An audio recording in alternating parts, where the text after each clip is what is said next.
എന്റെ ഹൃദയത്തിന്റെ ഉടമ. രചന ജാസ്മിൻ കുഞ്ഞോൾ. അവതരണം Shahul Malayil. Editing Faisal C M Noonjeri. Indra റൂമിലേക്ക് ചെല്ലുമ്പോൾ മായ എന്തോ ആലോചനയിലായിരുന്നു. എടോ, ഇന്ദ്രന്റെ വിളി കേട്ടത് മായ ഞെട്ടിപ്പിടിഞ്ഞ് എഴുന്നേറ്റു. എന്താണ് ഇത്ര വലിയ ആലോചന? ഒന്നുമില്ല ഇന്ദ്രേട്ടാ. ഒന്നുമില്ലേ? ഇല്ലെന്നർത്ഥത്തിൽ വീണ്ടും അവൾ തലയാട്ടി. അതെ, ഞാനൊരു കാര്യം ചോദിക്കട്ടെ, സത്യസന്ധമായി മറുപടി അറിയോ? എന്താ ഇന്ദ്രേട്ടാ? ശ്രീയേട്ടനുമായുള്ള വിവാഹത്തിൽ നിന്ന് താൻ എന്തുകൊണ്ടാണ് പിന്മാറിയത്? അതിന്റെ പിന്നിൽ എന്ത് ചതിയാ നടന്ന്? മായ ഒരു ഞെട്ടലോടെ ഇന്ദ്രനെ നോക്കി. ഞെട്ടണ്ട, സത്യം എനിക്കറിയണം. അത് അവളൊന്ന് പതറി. വേണ്ട, നീ സത്യം പറയുമെന്ന് എനിക്കറിയാം. അതേപോലെ കളവ് പറയാൻ കൂടുതലൊന്നും നിനക്കറിയില്ല. അതുകൊണ്ട് നിന്ന് വിയർക്കണ്ട. ഞാൻ എന്തായാലും തുറന്നു പറയാം. തനിക്ക് പറയാൻ ബുദ്ധിമുട്ടുണ്ടെങ്കിലും ഇല്ലെങ്കിലും സത്യങ്ങളെല്ലാം എനിക്കറിയാം. എല്ലാം താനും ശില്പിന്ന് സംസാരിച്ചു മുഴുവൻ ഞാൻ കേട്ടിരുന്നു. അതുകൊണ്ട് പറയാ, നമുക്കിടയിൽ ഇനി രഹസ്യം വേണ്ട. ഇതിപ്പോ പറഞ്ഞെന്തിനാണെന്നറിയോ? ഞാൻ അറിഞ്ഞെന്നുള്ളത് തന്നോട് മറച്ചൊക്കെയായിരുന്നു. പക്ഷേ ഇന്ന് ശില്പ പറഞ്ഞിട്ട് പോയ കാര്യങ്ങളെ ഓർത്ത് ഇനി മുന്നോട്ട് താൻ നീറി ഇല്ലാതാവുമെന്ന് എനിക്ക് കാണാനാവില്ല. ഇന്ദ്രേട്ടാ. മായ ഒരു പൊട്ടിക്കരച്ചിലോടെ മുഖം പൊത്തി. ഇന്ദ്രനിൽ അത് വല്ലാത്ത നോവ് പടർത്തി. സാറില്ല, പോട്ടെ, ഇനി ഈ കണ്ണുകൾ നിറയരുത്, അതെനിക്കിഷ്ടമല്ല പറഞ്ഞുകൊണ്ട് ഇന്ദ്രൻ അവളെ തന്നെ നെഞ്ചിലേക്ക് ചേർത്തു. രാത്രി വീട്ടിൽ തന്നെ റൂമിലെത്തിയതും മിഥുൻ ശ്രീകുട്ടിയെ വിളിച്ചിട്ട് നടന്ന കാര്യങ്ങളെല്ലാം പറഞ്ഞു. മിഥുൻ പറഞ്ഞ കാര്യങ്ങൾ കേട്ടതും തിരിച്ചൊന്നും മിണ്ടാൻ പോലും അവൾക്ക് കഴിഞ്ഞില്ല. ശ്രീകുട്ടി, മിഥുൻ വീണ്ടും വിളിച്ചു. താൻ കേൾക്കുന്നില്ലേ? കേൾക്കുന്നുണ്ട് മിഥുനേട്ടാ. പിന്നെന്താ താനൊന്നും പറയാത്ത? സത്യത്തില് എനിക്കൊന്നും പറയാൻ അറിയില്ല മിഥുനേട്ടാ. ഞാൻ ഏട്ടനെ ഓർക്കായിരുന്നു. പാവം ശ്രീയേട്ടൻ. ഇങ്ങനൊരു അവസ്ഥ ഏട്ടൻ്റെ ജീവിതത്തിൽ വരുമെന്ന് ഒരിക്കലും കരുതിയില്ല. മായച്ചി വിവാഹം കഴിച്ചിരുന്നെങ്കിൽ എൻ്റെ ഏട്ടൻ്റെ ജീവിതം ഇങ്ങനെ ആവില്ലായിരുന്നു. സന്തോഷത്തോടെ അതിലേറെ സ്നേഹത്തോടെ അവരുടെ ജീവിതം നമുക്ക് കാണാമായിരുന്നു. ആ ശില്പം മായച്ചിയുടെ അനിത്യമാണെന്ന് പോലും ഇപ്പം എനിക്ക് സംശയമുണ്ട്. എന്നാലും അങ്ങനെ ഒരാളെ തേടി അവർ പോയിട്ടുണ്ടെങ്കിൽ അതിൻ്റെ പിന്നിൽ എന്തൊക്കെയോ ചതികളുണ്ട് മിഥുനേട്ടാ. അതേടി, എന്തൊക്കെയോ ഉണ്ടെന്ന് എനിക്കും തോന്നുന്നുണ്ട്. ഞാൻ പിന്നെ കൂടുതലൊന്നും ശ്രീയേട്ടനോട് ഇന്ദ്രനോട് ചോദിച്ചില്ല. എന്തെങ്കിലും ഉണ്ടെങ്കിൽ വിളിക്കാന്ന് പറഞ്ഞിട്ടുണ്ട്. ഏട്ടനെ ഓർക്കുമ്പോൾ വല്ലാത്ത വേദന മിഥുനേട്ടാ. വെറുതെ വിടരുത് അവരെ. ശ്രീമംഗലത്തിൽ കയറി വന്നിട്ട് അവിടെയുള്ളവരെ ചതിക്കാൻ ഇറങ്ങി പുറപ്പെട്ടാ പിന്നെ അവരുണ്ടാവില്ല. ശ്രീകുടിക്ക് ദേഷ്യവും സങ്കടവും കൊണ്ട് ആകെ ഇരച്ചു വരുന്നുണ്ടായിരുന്നു. സാറില്ല, താനെന്നോർത്ത് ടെൻഷൻ ആവണ്ട. അവരെന്തൊക്കെയോ മുന്നിൽ കണ്ടിട്ടുണ്ട്, അതെനിക്ക് മനസ്സിലായി. അതേപോലെ ശില്പയുടെ കള്ളത്തിൽ അധികം നാളിങ്ങനെ നീണ്ടുപോയില്ല. നീ കണ്ടോ? വിവാഹ ദിവസം നിന്നോട് അവൾ കാണിച്ച ജാട അന്നേ ഞാൻ ഓങ്ങി വെച്ചതാ അവൾക്ക്. അവൾക്കുള്ളത് എന്തായാലും കിട്ടിയേ പറ്റുള്ളൂ. കിട്ടണം മിഥുനേട്ടാ. അതെ മിഥുനേട്ടാ, ഞാൻ ഫോൺ വെച്ചോട്ടെ? ഏട്ടനെ ഓർക്കുമ്പോൾ ആകെ ഒരു സങ്കടം, സംസാരിക്കാൻ പോലും പറ്റുന്നില്ല. ആണോ? എന്ന് താൻ വെച്ചോ, ഞാൻ നാളെ വിളിക്കാം. പിന്നെ ഏട്ടനെ ഓർത്തൊരു സങ്കടം വേണ്ട കേട്ടോ. ഇതൊക്കെ കുറച്ച് ദിവസങ്ങൾക്കുള്ളിൽ കലങ്ങി തെളിയും. മിഥുൻ പറഞ്ഞതിന് ശ്രീകുട്ടിയെന്ന് മൂളി. അവളെ കൂടുതൽ വിഷമിപ്പിക്കാതെ മിഥുൻ കോള് കട്ട് ചെയ്തു. മിഥുന്റെ കോള് കട്ട് ചെയ്ത് ഫോൺ മാറ്റി വെച്ചിട്ടും ശ്രീകുട്ടിക്ക് മനസ്സിൽ വിഷമം മാറിയില്ല. ശ്രീയേട്ടൻ എന്നാൽ അവളുടെ സ്വന്തം ഏട്ടൻ തന്നെയാണ്. ആ ഏട്ടനൊരു സങ്കടം ഉണ്ടായത് അവൾക്ക് വല്ലാത്ത വേദനയായി മാറിയിരുന്നു. സമയം അർദ്ധരാത്രി കഴിഞ്ഞിട്ടും ശ്രീഹരിക്ക് ഉറക്കം വന്നതേയില്ല. തിരിഞ്ഞും മറിഞ്ഞും കണ്ണുകൾ അടച്ചു കിടന്നിട്ടും അവനിലേക്ക് ഉറക്കം തേടി വന്നില്ല. അവൻ ബെഡിനരികെയുള്ള കുഞ്ഞു ടേബിളിൽ തന്റെ ഫോൺ കയ്യിലെടുത്തു. ഫോണിലെ ഗാലറി ഓപ്പൺ ചെയ്തു. വെറുതെ ഗാലറിയിലെ ഫോട്ടോസ് താഴേക്ക് സ്ക്രോൾ ചെയ്ത് നോക്കുന്നതിനിടയിൽ നഷ്ടപ്രണയത്തിന്റെ ബാക്കി എന്നപ്പോൾ മായയുടെ ഒരു ഫോട്ടോ ശ്രീയുടെ കണ്ണിലുടക്കി. ഇതെങ്ങനെ വീണ്ടും? അവനൊരു സംശയത്തോടെ ചിന്തിച്ചു.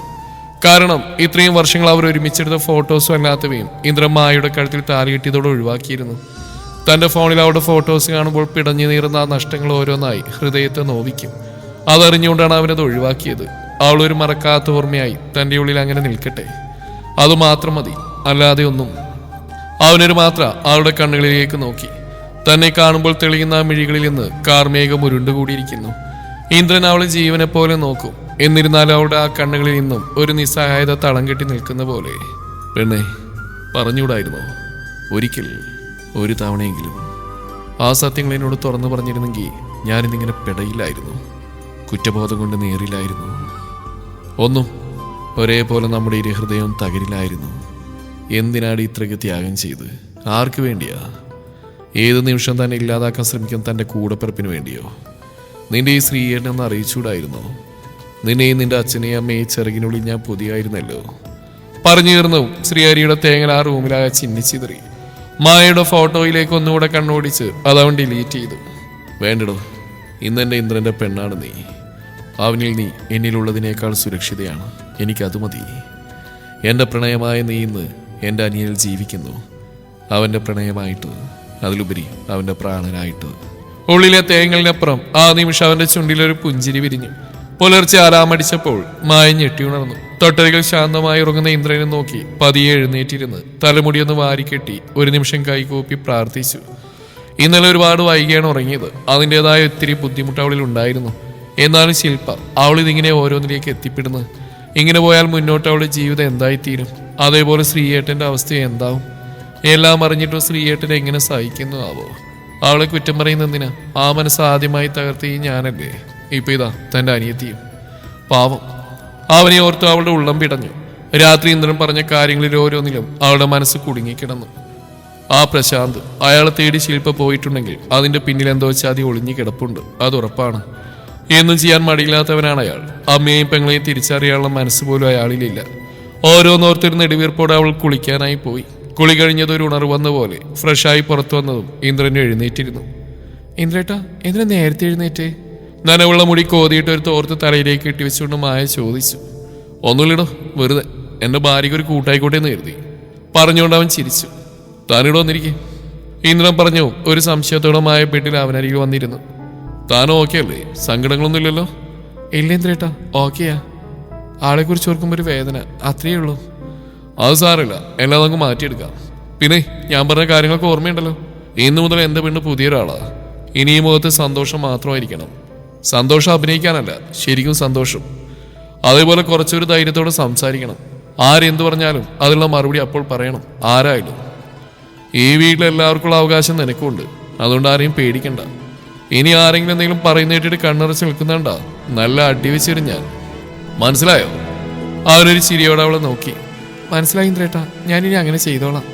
നല്ല കുട്ടി, എന്നാ ചെല്ലു, ഞാനൊന്ന് ഫ്രഷ് ആവട്ടെ പറഞ്ഞുകൊണ്ട് ഇന്ദ്രൻ എഴുന്നേറ്റു. കൂടെ മായ വാതിലിനരികിലേക്ക് പോകവേ ഒന്ന് തിരിഞ്ഞു. അവളൊന്ന് ഞെട്ടിപ്പിടഞ്ഞു. രണ്ട് കൈയും നെഞ്ചിൽ കെട്ടി നോക്കി നിൽപ്പുണ്ട് ചെക്കൻ. തന്നെ നോക്കി നിൽക്കുന്ന ആ കണ്ണുകളിൽ അവളുടെ കണ്ണുകൾ തറഞ്ഞു നിന്നു. അതോടൊപ്പം അവളുടെ മുഖമാകെ ചുവന്നു. അത് കണ്ടതും ഇന്ദ്രന്റെ ചുണ്ടിലൊരു കുസൃതി ചിരി മിന്നി മറഞ്ഞു. ആ ചിരിയിൽ അവളൊരു ചമ്മലോടെ വാതിൽ തുറന്ന് വേഗത്തിൽ പുറത്തേക്ക് ഇറങ്ങി.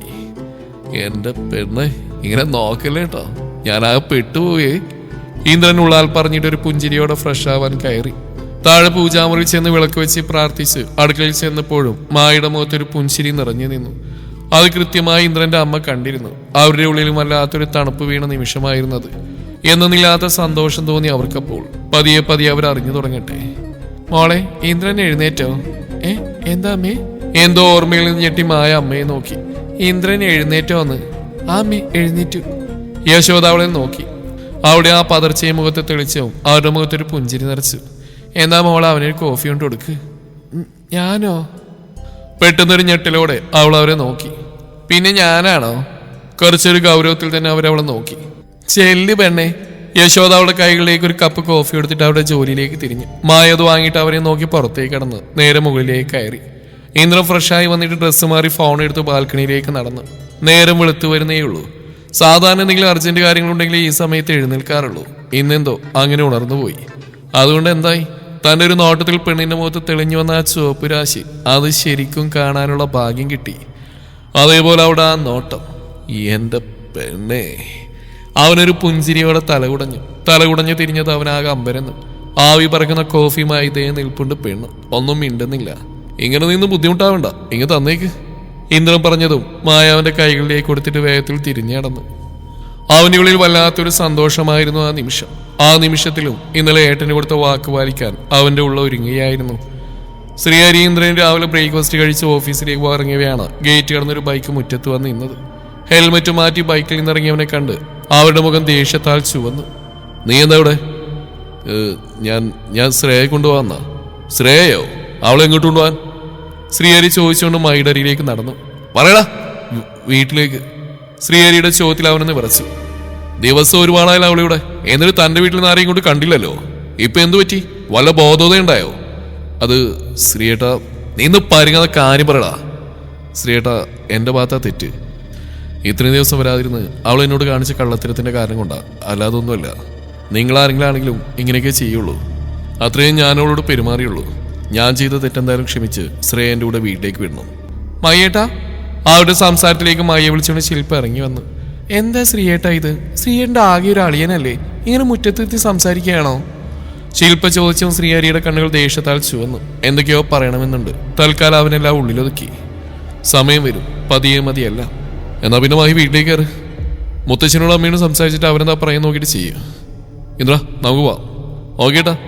ശ്രീഹരി ഡ്രൈവിംഗ് സീറ്റിലേക്ക് കയറിയതും ഇന്ദ്രനും കാറിലേക്ക് കയറാൻ കാറിനരികിലേക്ക് ചെന്നു. പെട്ടെന്ന് ഇന്ദ്രൻ കാറിലേക്ക് കയറാതെ മഹിയെ നോക്കി എന്നിട്ട് പറഞ്ഞു, ശ്രേയെ കൊണ്ടുപോകുന്നൊക്കെ കൊള്ളാം. ഈ ഒരു കാരണത്തിൽ അവൾക്ക് ഇനി അവിടെ എന്തെങ്കിലും വിഷമം താൻ ഉണ്ടാക്കിയെന്നറിഞ്ഞാ ബാക്കി പിന്നെ പറയണ്ടല്ലോ. ഓർമ്മയിലിരിക്കട്ടെ അതെല്ലാം. ഇല്ലെന്ത്രേട്ടാ, അങ്ങനെയൊന്നും ഉണ്ടാവില്ല. ഒരു വിഷമവും അവൾക്ക് അവിടെ ഉണ്ടാവില്ല. അങ്ങനെയായാൽ നിനക്ക് നല്ലത്. പറഞ്ഞുകൊണ്ട് ഇന്ദ്രനും കാറിലേക്ക് കയറി. ഇന്ന് ഓഫീസിലെ കാര്യങ്ങളല്ലാതെ പുറത്ത് കുറച്ച് കാര്യങ്ങളുണ്ട്. അതുകൊണ്ട് തന്നെ ഇന്ദ്രന്റെ കാറ് അവിടെ ഇട്ടിട്ട് ശ്രീഹരിയുടെ കാറിലാണ് അവർ പോയത്. മായേട്ടൻ കയറി വാ, അവർ പറയുന്ന നോക്കണ്ട. ശ്രീഹരിയുടെ കാറ് ശ്രീമംഗലത്തിന്റെ ഗേറ്റ് കടന്നു പോയതും ശില്പ അവനോടായി പറഞ്ഞു, ശ്രേയയുടെ എഴി. ആള് റൂമിലുണ്ടാവും. ഇപ്പൊ അധികം റൂമിൽ തന്നെയാ, പുറത്തേക്ക് അങ്ങനെ ഇറങ്ങാറില്ല. അതെന്താ, നിന്നോട് കൂട്ടില്ലേ? കൂട്ടൊക്കെ ഉണ്ട്, പക്ഷെ ആദ്യത്തെ പോലെ ഇല്ല. എന്നോടൊന്നല്ല, ആരോടും. എന്നായിരുന്നു അവളെ കണ്ടിട്ട് വരാം. ആരാ, എന്താ? മായി ശില്പയോട് പറഞ്ഞിട്ട് ശ്രേയയുടെ റൂമിലേക്ക് പോകാൻ തിരിഞ്ഞതും പിന്നിൽ നിന്നുള്ള ശബ്ദം കേട്ട് ഞെട്ടിലോട് അവൻ തിരിഞ്ഞു. മുത്തശ്ശ. ഓ, മായി ആയിരുന്നോ? എന്താ ഈ വഴിക്കൊക്കെ? മുത്തശ്ശ, ഞാൻ ശ്രേയെ കൊണ്ടാ വന്ന. പത്മം. അദ്ദേഹം നീട്ടി വിളിച്ചു. അച്ഛന്റെ ഉച്ചത്തിലുള്ള വിളി കേട്ടതും അടുക്കളയിൽ നിന്ന് പത്മവും യശോദയും മായോ ഹാളിലേക്ക് വന്നു. ഹാളിൽ മായയെ കണ്ടതും മായയുടെ കണ്ണുകൾ വിടർന്നു. മഹി. അവൾ അവനരികിലേക്ക് ചെന്നു. അവളുടെ വിളിയിൽ അവളെ നോക്കുക മാത്രം ചെയ്തു അവൻ. എന്താച്ചാ വിളിച്ചേ? അതിനിൽ പത്മ അവനെ കണ്ടിട്ടും അതിൽ താല്പര്യം കാണിക്കാതെ ചോദിച്ചും അദ്ദേഹം പത്മത്തിനെ നോക്കിക്കൊണ്ട് പറഞ്ഞു, ദേ, നിന്റെ മകളുടെ ഭർത്താവ്, അവൻ നിന്റെ മോളെ വീട്ടിലേക്ക് കൊണ്ടുപോകാൻ വന്നതാന്ന്. നീ എന്ത് പറയുന്നു? വേണ്ടച്ചാ, ഇനി എന്റെ മോളെ വേദനിപ്പിക്കാൻ ഞാൻ അങ്ങോട്ട് അയക്കില്ല. അവൾ ഇവിടെ ഈ വീട്ടിൽ നിന്നോട്ടെ. അങ്ങനെ പറഞ്ഞാൽ ശരിയാവില്ല മോളെ. അവളുടെ ജീവിതം ഈ വീട്ടിൽ നിന്നിട്ട് ഇല്ലാതാക്കാനാണോ ഇനി നിന്റെ തീരുമാനം? അങ്ങനെയല്ല അച്ഛാ. ആ മതി, നമ്മൾ ഓരോന്ന് പറഞ്ഞ് അങ്ങോട്ടും ഇങ്ങോട്ടും സംസാരിക്കണ്ട. ശ്രേയയോട് ചോദിക്കാം, അവള് പറയട്ടെ. അവളുടെ തീരുമാനം എന്തായാലും അത് നടക്കട്ടെ. അവളാണല്ലോ അവന്റെ കൂടെ ആ വീട്ടിൽ ജീവിക്കേണ്ടത്. അത് ശരിയാ. പത്മേ, അവളെ ഇങ്ങ് വിളിക്ക്. മുത്തശ്ശി കൂടെ പറഞ്ഞു. പത്മ അവളെ വിളിക്കാനായി അവളുടെ റൂമിലേക്ക് പോയതും വാതിലിനരികിൽ എല്ലാം കേട്ട് ശ്രേയ നിൽപ്പുണ്ടായിരുന്നു. മോളെ, ഞാനെല്ലാം കേട്ടു അമ്മേ. മയ്യേട്ടൻ വന്നല്ലേ? വന്നിട്ടുണ്ട്. എന്നാ അമ്മ പോയി പറഞ്ഞേക്ക്, മയ്യേട്ടൻ്റെ കൂടെ പോയി എനിക്ക് സമ്മതാണെന്ന്. മോളെ നീ. വേണ്ടമ്മ, ഇനിയൊന്നും പറയണ്ട. എൻ്റെ ഏട്ടൻ്റെ ജീവിതം ഒന്നുമില്ലാതാക്കി തീർത്തിൻ്റെ ഏറ്റവും വലിയ കാരണക്കാരി ഞാൻ മാത്രം. ആ ഏട്ടൻ്റെ സങ്കടവും ജീവിതവും കണ്ടുകൊണ്ടിരിക്കാൻ ഇനി എനിക്ക് വയ്യാമ്മേ. ഞാനെങ്കിലും സന്തോഷത്തോടെ ജീവിക്കുന്നു എന്നറിഞ്ഞാൽ ഏട്ടൻ അതൊരു ആശ്വാസമാവും. ചെയ്ത തെറ്റുകൾക്ക് മയ്യേട്ടനോടും അച്ഛനോടും അമ്മയോടും ഞാൻ ക്ഷമ ചോദിച്ചോളാം. ഇനിയൊരു തെറ്റും വരാതെ ആ വീട്ടിൽ ജീവിച്ചോളാം. പത്മം, നിന്റെ ഈ തീരുമാനം ഉറച്ചാണെങ്കിൽ ഞാൻ പറയാം അച്ഛനോട്. അച്ഛൻ്റെ വിളി കേട്ടതും ശ്രേയയോട് പറഞ്ഞിട്ട് അവർ ഹാളിലേക്ക് നടന്നു. അച്ഛാ, അവൾക്ക് സമ്മതാണെന്ന്. അത് കേട്ടതും മയുടെ മുഖത്തൊരു പുഞ്ചിരി വിടർന്നു. അവരൊരു ആശ്വാസത്തോടെ അവരെല്ലാവരെയും നോക്കി. കുറച്ചു സമയത്തിനുള്ളിൽ എല്ലാവരോടും യാത്ര പറഞ്ഞിട്ട് ശ്രേയ മയുടെ കൂടെ ശ്രീമംഗലത്തിൽ നിന്ന് ഇറങ്ങി. അമ്മേ, ഞാൻ ഇറങ്ങുവാ. അടുക്കളയിലേക്ക് നോക്കി വിളിച്ചു പറഞ്ഞിട്ട് ബാഗും കയ്യിലെടുത്ത് ശിവ മുറ്റത്തേക്ക് ഇറങ്ങി. വല്ലതും പഠിച്ചിട്ടാണോ ശിവ നീ പോണത്? ചോദിച്ചുകൊണ്ട് ശോഭ അടുക്കളയിൽ നിന്ന് പുറത്തേക്ക് വന്നു. എൻ്റെ അമ്മേ, എക്സാം തുടങ്ങിയിട്ട് 3-4 ദിവസമായി. ഇപ്പോഴാണ് അമ്മയ്ക്ക് ചോദിക്കാൻ തോന്നി ഇത്രയും ദിവസം ഇല്ലാത്ത ചോദ്യം. അതല്ല പെണ്ണ്, ഇന്ന് കണക്കല്ലേ എക്സാം. അത് നിനക്ക് കൂടുതൽ വശമില്ലെന്ന് എനിക്കറിയാം, അതുകൊണ്ടാണ് ചോദിച്ചത്. ഓ അങ്ങനെ. അത് ഞാൻ പഠിച്ചിട്ടുണ്ടമ്മേ, അതിലൊന്നും എനിക്കൊരു പേടിയില്ല. എന്നാ പിന്നെ വേഗം പോവാൻ നോക്ക്. എന്നാ ഓക്കെ അമ്മ. ശിവാമ്മയോട് യാത്ര പറഞ്ഞിട്ട് ഇടവഴിയിൽ കൂടെ റോഡിലേക്ക് ഇറങ്ങിയതോ മയുടെ ബൈക്ക് അവൾക്ക് മുന്നിലൂടെ കടന്നുപോയി. മായ അവളെയും നോക്കി. ഹായ് എടുത്തി, വൈകിട്ട് കാണാം. ശ്രേയയോട് കൈ കാണിച്ചിട്ട് ശിവ വേഗത്തിൽ നടന്നു. മയ്യേട്ടാ. വീട്ടിൽ നിന്ന് ഇറങ്ങിയത് പോലെ ഒന്നും സംസാരിക്കാനെന്ന മയ്യെ ഇടവഴിയിലേക്ക് തിരിഞ്ഞ ശ്രേയ പേടിയോടെ വിളിച്ചു. എന്താ? കുറച്ചൊരു ഗൗരവത്തിൽ തലയിരിച്ചൊന്ന് നോക്കിയവൻ. ഒന്നുമില്ല. അപ്പോഴേക്കും വീണ്ടും മുറ്റത്തേക്ക് ബൈക്ക് കയറിയിരുന്നു. ബൈക്കിന്റെ ശബ്ദം കേട്ട ശോഭ സീറ്റുകളിലേക്ക് വന്നിരുന്നു. മോളെ. ബൈക്ക് മുറ്റം നിർത്തിയതും ശ്രേയ നോക്കി മുറ്റത്തേക്ക് വേഗത്തിൽ ഇറങ്ങി വന്നിട്ട് അവളെ ചേർത്ത് പിടിച്ചുകൊണ്ട് ശോഭ പുഞ്ചിരിച്ചു. കയറി വാ. ശ്രീമംഗലത്തിൽ നിന്ന് ഇറങ്ങിയത് മുതൽ സങ്കടങ്ങളാൽ നേറിയ അവളുടെ മനസ്സിൽ ആ പുഞ്ചിരിയും വാക്കും തണുപ്പ് നിറച്ചു. തിരിച്ചൊരു പുഞ്ചിരിയോടെ ശോഭയുടെ കയ്യിൽ പിടിച്ച ശ്രേയ വീട്ടിലേക്ക് കയറി. പിന്നാലെ മഹി. ഉച്ചയ്ക്ക് ഭക്ഷണം കഴിച്ച് റൂമിലേക്ക് പോയതിന് ശില്പക്ക് ആകെ ഒരു ബോറടി തോന്നി. ശ്രേയ ഉണ്ടായിരുന്നെങ്കിൽ എന്തെങ്കിലും സംസാരിക്കാമായിരുന്നു. ആദ്യത്തെ പോലെ മിണ്ടാട്ടമില്ലെങ്കിലും താൻ സംസാരിച്ചു തുടങ്ങിയാൽ അവൾ എന്തെങ്കിലുമൊക്കെ സംസാരിക്കും. ഇതിപ്പോൾ അവളില്ലാത്ത സ്ഥിതിക്ക് എന്ത് ചെയ്യും? പ്രശാന്തേട്ടൊന്ന് വിളിച്ചാലോ? ഇന്നലെ എന്തൊക്കെയോ പറഞ്ഞിട്ട് ഫോൺ വെച്ചാ, പിന്നെ തിരിച്ചു വിളിച്ചിട്ട് എടുത്തതുമില്ല. ഒന്ന് വിളിച്ചു നോക്കിയാലോ? അല്ല ഇപ്പം വേണ്ട, ശ്രീയേട്ടൊന്ന് വിളിക്കട്ടെ ആദ്യം. അങ്ങനെ ചിന്തിച്ച് അവൾ ഫോൺ കാരെടുത്ത് ശ്രീഹരിയെ വിളിച്ചു. ഇന്നലെ തന്നോട് കാണിച്ച ദേഷ്യമൊക്കെ മാറിയിട്ടുണ്ടാവും. മാറിയിട്ടില്ല, ഞങ്ങളൊരു സോറി അറിഞ്ഞേക്കാം. അങ്ങനെ മനസ്സിൽ കരുതി അപ്പുറത്ത് കോൾ അറ്റൻഡ് ചെയ്യാത്ത അവൾ നിന്നു. പക്ഷേ നിരാശയായിരുന്നു ഫലം. എത്ര വിളിച്ചിട്ട് അവൻ കോൾ അറ്റൻഡ് ചെയ്തില്ല. ദേഷ്യം വന്ന് അവൾ വീണ്ടും വീണ്ടും വിളിച്ചുകൊണ്ടേയിരുന്നു. അവസാനം അവൻ ഫോൺ കോൾ കട്ട് ചെയ്ത് തുടങ്ങി. ആഹാ, ഇങ്ങനെ വിട്ടാൽ ശരിയാവില്ലല്ലോ. വാശി മനസ്സിൽ നിറഞ്ഞു അവൾ വിളി തുടർന്നു. അപ്പോഴേക്കും ശ്രീഹരിയുടെ ഫോൺ സ്വിച്ച് ഓഫ് ആയിരുന്നു. സ്വിച്ച് ഓഫ് എന്ന് കേട്ടതും അവളുടെ തലയാകെ പെരുത്തു. മുഖത്ത് ദേഷ്യം ഇരച്ചു കയറി. എന്റെ കോൾ എടുക്കാതിരിക്കാൻ മാത്രം ഞാൻ എന്ത് ചെയ്തു? ചിലപ്പോൾ മായച്ച് പറഞ്ഞിട്ടുണ്ടാവും തന്നെ കോൾ എടുക്കേണ്ടെന്ന്. അത് പിന്നെ അങ്ങനെയാണല്ലോ. അവരെന്ത് പറഞ്ഞാലും ശ്രീയേട്ട അതേപടി അനുസരിക്കുമല്ലോ. ഇതിന് അവസാനം ഉണ്ടായേ പറ്റുള്ളൂ. അങ്ങനെ എന്നെക്കാൾ വലിയ കെട്ടിലമ്മയായിട്ട് അവരോട് വലസണ്ട.